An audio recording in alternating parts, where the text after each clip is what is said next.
अब हम बात करने वाले हैं वेरिएबल्स इन जावा की एंड बहुत ही शानदार कॉन्सेप्ट। जब हम बिगिनर्स की बात करते हैं, हर प्रोग्रामिंग लैंग्वेज के अंदर अपने कुछ वेरिएबल्स होते हैं। जावा के अंदर वेरिएबल्स कहने का क्या मतलब है? हमने मैथ के अंदर वेरिएबल्स पढ़े होंगे। जैसे अगर हमें मैथ के अंदर कोई प्रॉब्लम दिया जाता था, मान लीजिए हमें कोई रेक्टेंगल गिवन है जिसकी एक साइड है ए और उसकी दूसरी साइड है बी, तो इस ए की कुछ वैल्यू हो सकती है, इस बी की कुछ वैल्यू हो सकती है।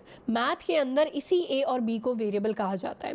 वेरिएबल का इंग्लिश में मतलब होता है एक ऐसी चीज़ जिसकी वैल्यू चेंज हो सके। तो जावा के अंदर भी वेरिएबल्स वैसे ही होते हैं, मतलब ऐसे कंटेनर्स होते हैं जिनके अंदर की वैल्यू चेंज हो सकती है। जैसे यहाँ पर अगर जो हमें रेक्टेंगल दिया है, इसकी साइड्स की अगर कोई लेंथ डिफाइंड होती तो इसमें हमने ए को ले लिया है 10 एंड बी की वैल्यू को हमने ले लिया है 5। और इस रेक्टेंगल का पेरीमीटर अगर हमें निकालना होता है तो उसका फॉर्मूला होता है 2 multiplied by a plus b. अब इस 2 multiplied by a plus b, इस एक्सप्रेशन के अंदर ये जो ए और ये जो बी है ये है वेरिएबल्स, यानी इनकी वैल्यू चेंज हो सकती है। कल को अगर इस रेक्टेंगल की जगह मुझे कोई स्क्वायर दे दिया गया जिसमें एक side a is equal to 10 है, दूसरी साइड भी b इज इक्वल टू 10 है, तो वहाँ पर मेरे b की वैल्यू यहाँ चेंज हो जाएगी। वहीं पर 10 की जगह अगर दोनों की वैल्यू 25 दी तो दोनों की वैल्यू यहाँ पर चेंज हो जाएगी। तो a और b वेरिएबल्स हैं जिनकी वैल्यू चेंज हो सकती है। दूसरे टाइप की चीज़ें होती हैं जावा के अंदर, जैसे 2 हो गया। 2 की वैल्यू हमेशा 2 ही रहेगी। 2 की वैल्यू कभी 4 नहीं हो जाएगी, कभी 10 नहीं हो जाएगी, कभी A B C नहीं हो जाएगी। तो ऐसी वैल्यूज़ जो हमेशा वही रहती हैं, जिनका मतलब सेम होता है, यूनिवर्सल होता है, उनको हम कहते हैं लिटरल्स। जावा के अंदर बहुत सारे लिटरल्स होते हैं, जैसे हमारे 1 2 3 4 5 0, ये सारे के सारे नंबर लिटरल्स हैं। अगर हम कैरेक्टर्स की बात करें तो character A, character B, character C, ये कैरेक्टर्स के लिए हमने सिंगल कोट यूज़ किया है। कैरेक्टर D या @ या फिर अभी हमने जो एस्टरिस्क देखा, इनकी वैल्यूज़ कभी चेंज नहीं होती क्योंकि इनकी वैल्यूज़ यूनिवर्सल है और हमें पता है, तो इनको हम कैरेक्टर लिटरल्स कहते हैं। तो जावा के अंदर दो तरीके की यूनिट्स हो सकते हैं, एक होते हैं हमारे लिटरल्स और दूसरे होते हैं हमारे वेरिएबल्स। अब ये जो वेरिएबल्स होते हैं इनको हम डिफाइन कैसे करते हैं? जैसे मैथ के वेरिएबल को हम सिंपली क्या कर सकते हैं, लिख सकते हैं a is equal to 10, b is equal to 10, c is equal to 10 या c is equal to 5। Java के वेरिएबल्स को डिफाइन करने के लिए हमें सबसे पहले उनका टाइप लिखना पड़ता है, यानी जावा को बताना पड़ता है कि किस टाइप का वेरिएबल है।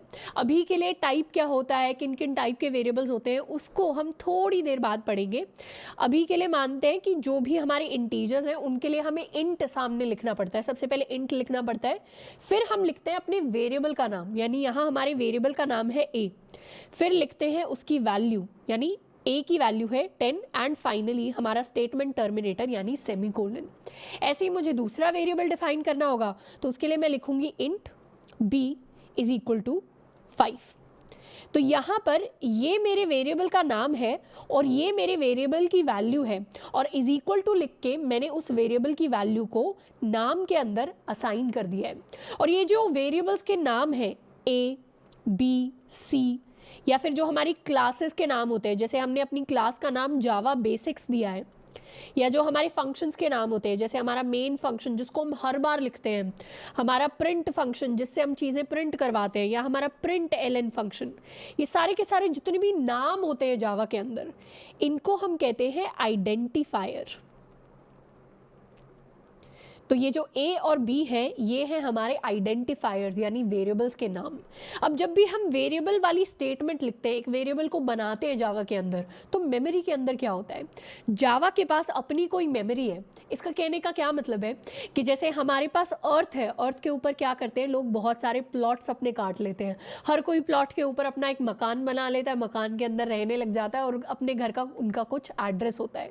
वैसे ही जावा के अंदर जो भी वेरिएबल्स, जो भी इंफॉर्मेशन हम स्टोर कराते हैं, वो सारी की सारी इंफॉर्मेशन मेमोरी के अंदर स्टोर होती है। इसको विजुअलाइज कैसे कर सकते हैं, ये है जावा की मेमोरी। इस मेमोरी के अंदर छोटे छोटे ब्लॉक्स हैं। जैसे हमने छोटे छोटे प्लॉट्स काट लिए अर्थ के ऊपर, वैसे ही ये छोटे छोटे ब्लॉक्स हैं। अब जैसे ही मैंने एक वेरिएबल डिफाइन किया मेमोरी के अंदर, int a is equal to 10, वैसे ही क्या हुआ, एक ब्लॉक रिजर्व हो गया मेमोरी के अंदर जिसको नाम हमने दे दिया a।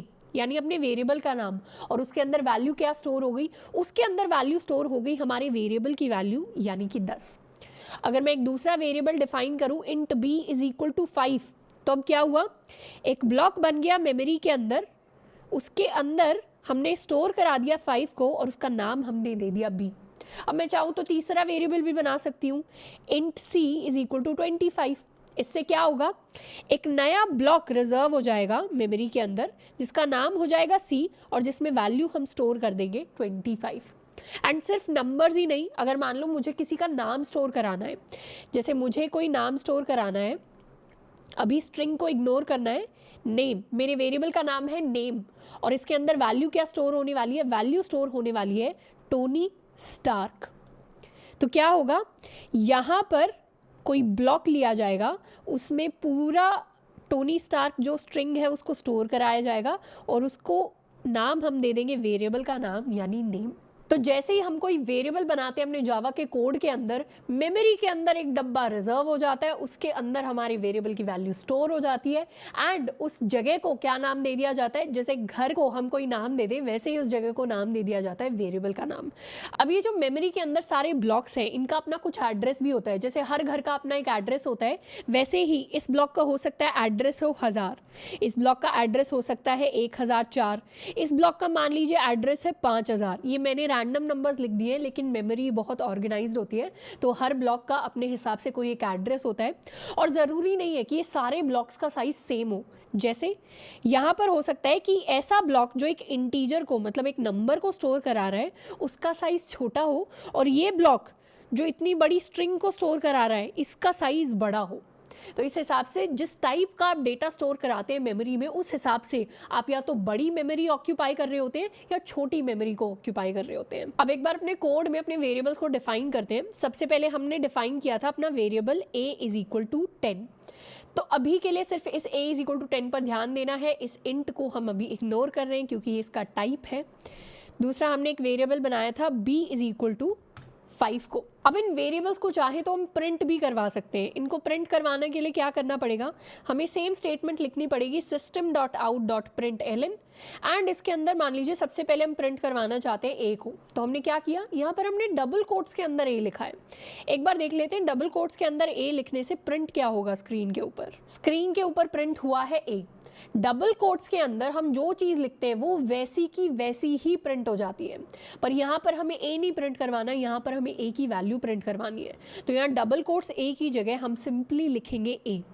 अब इस ए को प्रिंट करवाने के लिए हमने सेम लाइन को एग्जीक्यूट किया और अब प्रिंट हुई है ए की वैल्यू यानी 10।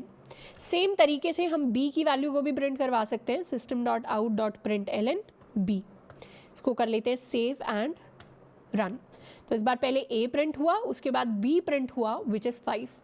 एंड सिर्फ a b ही नहीं, हम कोई और वैल्यू भी प्रिंट करवा सकते हैं। मान लीजिए एक और वेरिएबल बनाया है नेम, जिसके अंदर मैंने स्टोर कराया है टोनी स्टार्क। अब मुझे क्या कराना है, टोनी स्टार्क को प्रिंट करवाना है, प्रिंट ln नेम। तो इस बार जो नेम है वो कैसे प्रिंट होगा, यहाँ मैंने लाइन को किया एग्जीक्यूट, पहले a की वैल्यू प्रिंट हुई, फिर b की वैल्यू प्रिंट हुई एंड फाइनली मेरे लिए मेरा नेम वेरिएबल जो था वो मेरी स्क्रीन पर प्रिंट होकर आ गया। अब ये जो वेरिएबल्स हैं इनकी वैल्यू, इनका नाम ही वेरिएबल इसलिए क्योंकि वैल्यू हम चेंज कर सकते हैं, तो इनकी वैल्यू को चेंज करके देखते हैं। मान लीजिए थोड़ा सा प्रोग्राम रन करने के बाद मेरा मन किया कि a की वैल्यू मुझे 10 नहीं रखनी, a की वैल्यू मुझे 50 रखनी है, तो मैं क्या कर सकती हूँ, simply a is equal to 50 करके मैंने इस लाइन के अंदर a की वैल्यू को 50 कर दिया। और अब अगर मैं system.out.println ये स्टेटमेंट लिखूं और इसके अंदर लिखूं a, तो मेरे लिए अलग वैल्यू प्रिंट होगी कि यहाँ तक का आउटपुट सेम है एंड लास्ट में जब ये लाइन एग्जीक्यूट करेगी तो क्या प्रिंट होगा, अब प्रिंट होगा मेरे लिए स्क्रीन पर 50 क्योंकि यहाँ पर a की वैल्यू चेंज हो चुकी है। तो इसी तरीके से कहीं भी अगर हमें लगता है कि वेरिएबल की वैल्यू हमें चेंज करानी है तो उसको हम चेंज करा सकते हैं। इनफैक्ट एक वेरिएबल की वैल्यू हम दूसरे वेरिएबल को असाइन भी कर सकते हैं। मान लीजिए मुझे a को इक्वल कराना है b के, तो मैं क्या लिखूंगी, a is equal to b. इससे क्या होगा, b के अंदर जो भी वैल्यू थी अब आकर a के अंदर स्टोर हो जाएगी। तो अगर b की वैल्यू 5 थी तो यहाँ पर 5 जो है उठकर ए के पास आ जाएगा और ए की वैल्यू भी 5 हो जाएगी। तो लास्ट में जो भी वैल्यू प्रिंट होगी that will be equal to 5। अब एक बार डिस्कस करते हैं कि वेरिएबल्स के सामने ये जो हमने इंट लिखा है या ये जो स्ट्रिंग लिखा है या हम दूसरे टाइप के भी वेरिएबल्स डिफाइन कर सकते हैं, ये जो टाइप्स होते हैं ये आते कहाँ से, कितने टाइप्स होते हैं जावा के अंदर, एंड वेरिएबल के लिए इसकी क्या सिग्निफिकेंस है।